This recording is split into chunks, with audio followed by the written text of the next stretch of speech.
Hotep Nefer Kemet. Welcome in great peace to Egypt.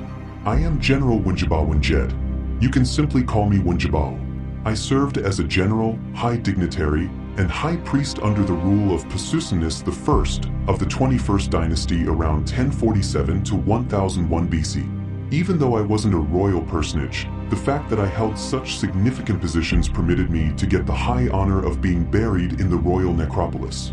I have crossed the time barrier to talk to you about the army in ancient Egypt. This will include the army divisions, the defensive and offensive arms, the military costumes, the tactics and strategies during the war, and the enemies of ancient Egypt. The army in ancient Egypt was an important part of the society and played a significant role in protecting the country from external threats. The status of military men in Egyptian society came next to that of the priesthood.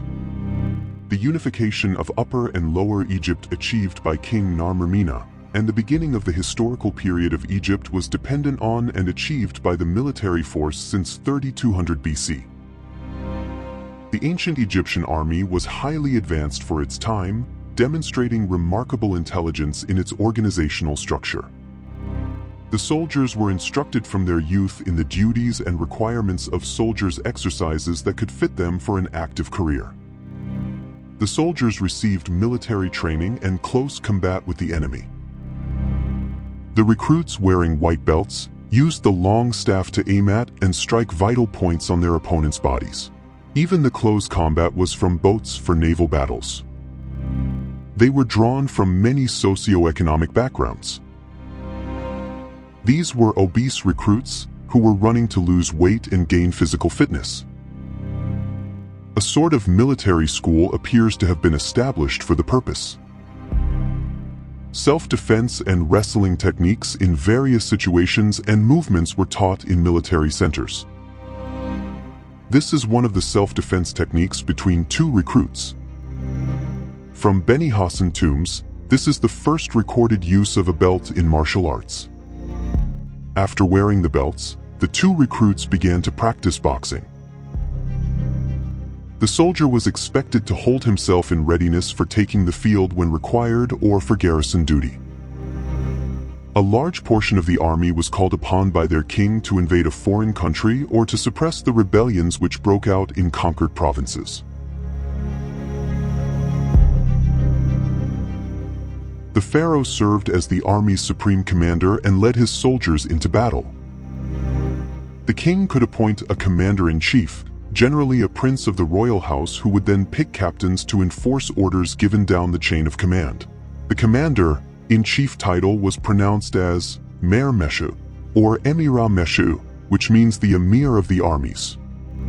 Mer Sesmut, chief of cavalry. Mesha in Depet, admiral of the navy. During war times, the commander-in-chief was given the job of selecting their captains, who were usually lower-ranking princes of the royal house. Ednu in Meshu, the deputy of the army. The soldier was called Mesha or Menfit. He might be assembled as an archer with a bow, or as a soldier of the infantry with a mace. Ancient Egypt possessed a formidable array of arms and weapons that played a crucial role in the military might, defense, and prestige of the empire. The army had various divisions, including the infantry, chariotry, and navy. The great expanses of the desert formed a barrier that protected the river valley and was almost impossible for massive armies to cross. The arid plains and deserts surrounding Egypt were inhabited by nomadic tribes who occasionally tried to raid or settle in the fertile Nile River valley. During the Old Kingdom, there was no professional army in Egypt. The governor of each province had to raise his own volunteer army. Then, all the armies would come together under the pharaoh to battle. Military service was not considered prestigious. The army was mostly made up of lower-class men who could not afford to train in other jobs. The pharaoh Mentuhotep II founded the beginning of the Middle Kingdom and ended the chaotic First Intermediate period.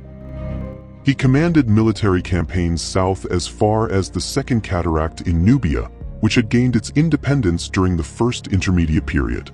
He restored Egyptian hegemony over the Sinai region and controlled the governors of the provinces. From the 12th dynasty onwards, pharaohs often kept well-trained standing armies, which formed the basis of larger forces raised for defense against invasion. Under the rule of Senusret I, Egyptian armies built a border fort at Buhin and other sites and incorporated all of Lower Nubia as an Egyptian colony.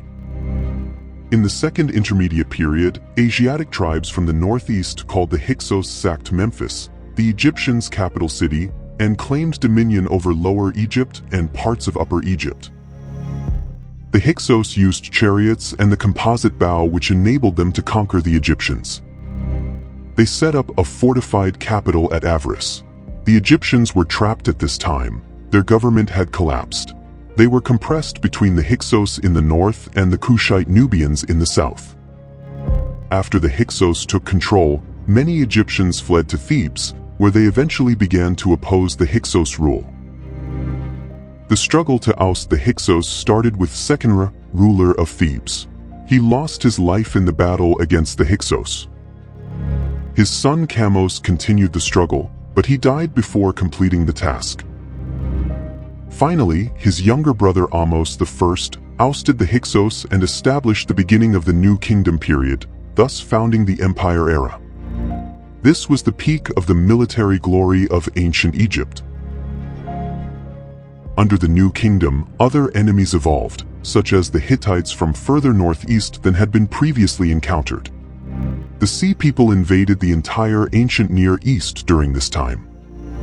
These are Canaanites and Shesu leader captives. The Libyans from the west, the Nubians from the south, and the Bedouins from the northeast formed a continuous threat to all pharaohs.